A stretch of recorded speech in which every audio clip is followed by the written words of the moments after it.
नमस्कार. रावित भाव मध्ये आपल्या सर्वांचं स्वागत आहे. हा बाहेरील देशातला व्हिडिओ आहे. एक महिला टू व्हीलर चालवते,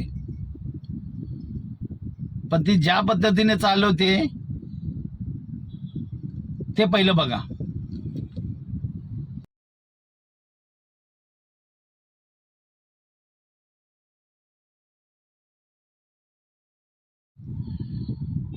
व्हिडिओ बघितल्यानंतर आपल्याला लक्षात येतं,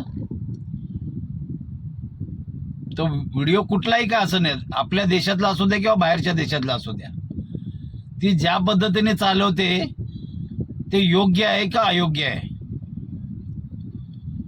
आणि नंतर आपण काय होतं, कधी अशा काही घटना घडतात, अचानक काही घटना घडली, ऍक्सिडेंट काय झाला की नंतर तिथं एक तर एक्सक्यूज मी किंवा सॉरी एवढंच बोललं जातं. तर नक्की तुम्हाला काय वाटतं या व्हिडिओबद्दल? नक्की या व्हिडिओमध्ये आपली मतं मांडा.